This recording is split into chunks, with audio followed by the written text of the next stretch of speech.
Dear family, friends, colleagues, and my community,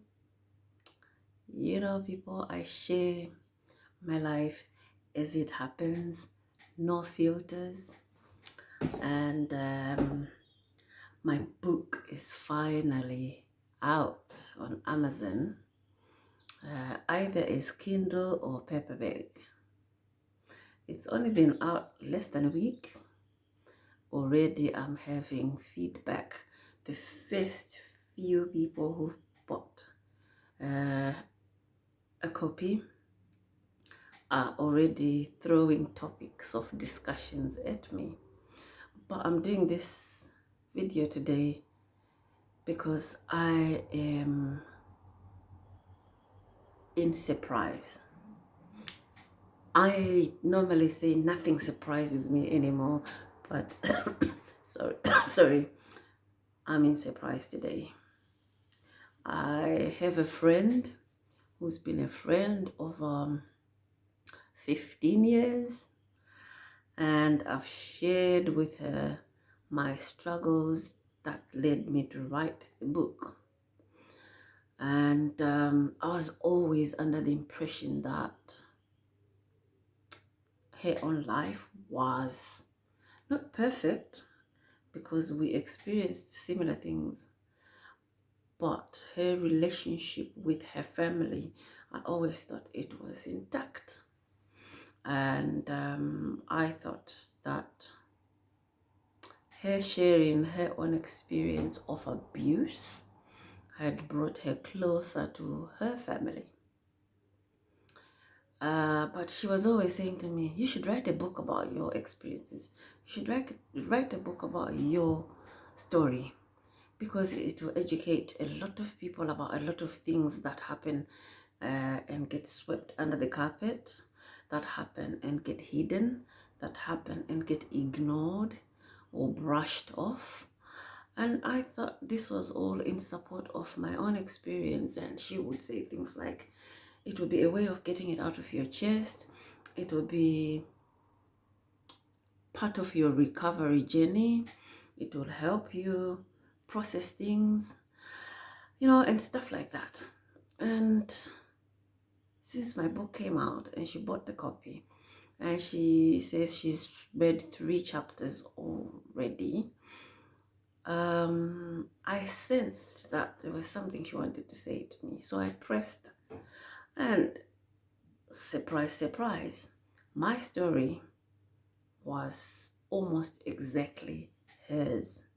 The only bit that I had not known about was that her family also didn't accept that she'd been violated sexually, that she had been abused, that it had been a close person, a family member.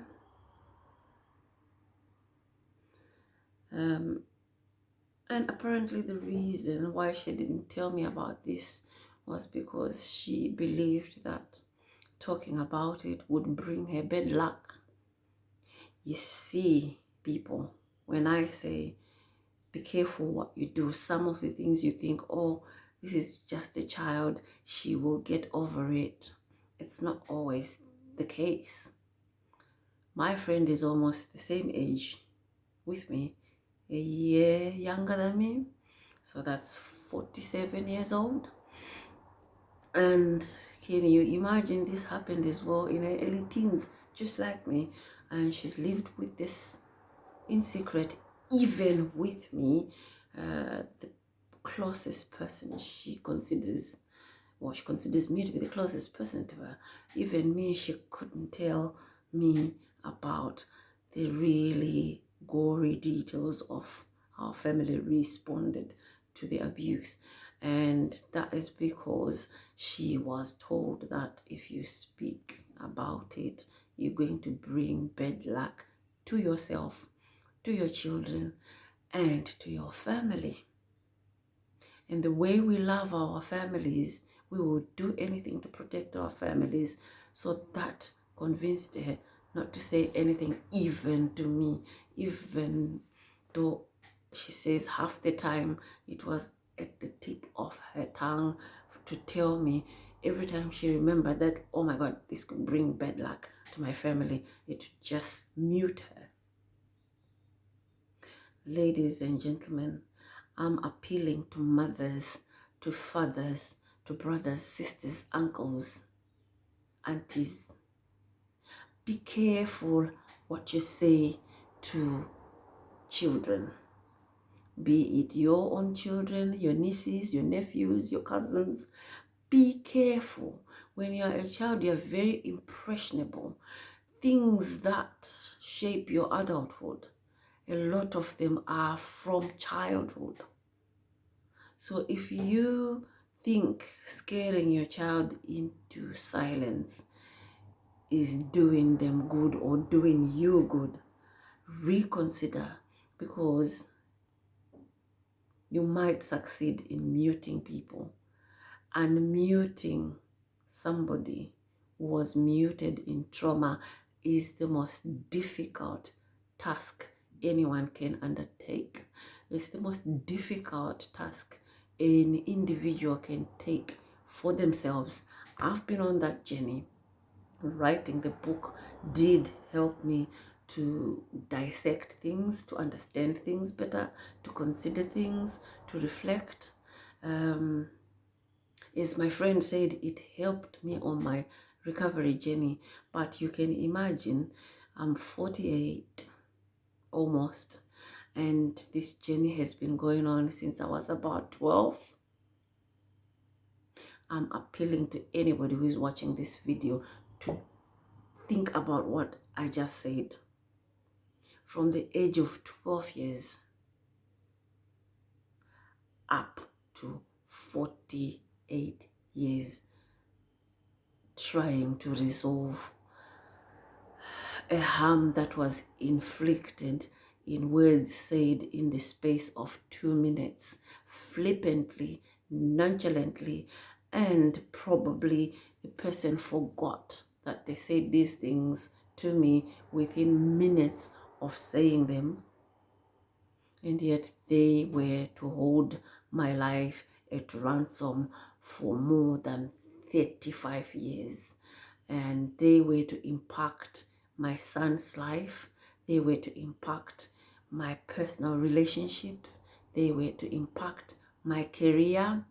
They were to impact my place of destiny. I went from place to place to place to place to place, searching for my place where I could feel like I belonged, but I couldn't because of a few words that were said by an adult to a child in passing. I think she was avoiding dealing with the real emotions that she would have had to deal with if she had acknowledged that this had happened. So in a way, I believe on reflection that what she said was more in protection of herself than me, of herself than even my mom, of herself than anybody else, because she got scared. But she didn't realize that as a child, I was also very scared. Going to her meant I was scared. I'm not here to blame. I've made peace with what happened, and I've walked the journey, and I've recovered. But I absolutely, from my heart, don't wish anybody to go on a 35-year journey of recovering from the same thing. And we're still the same thing that actually could be handled very differently and stop and prevent that journey needing to happen at all. What happened to me muted me. The advice I got muted me even deeper, and it took 35 years for me to be unmuted.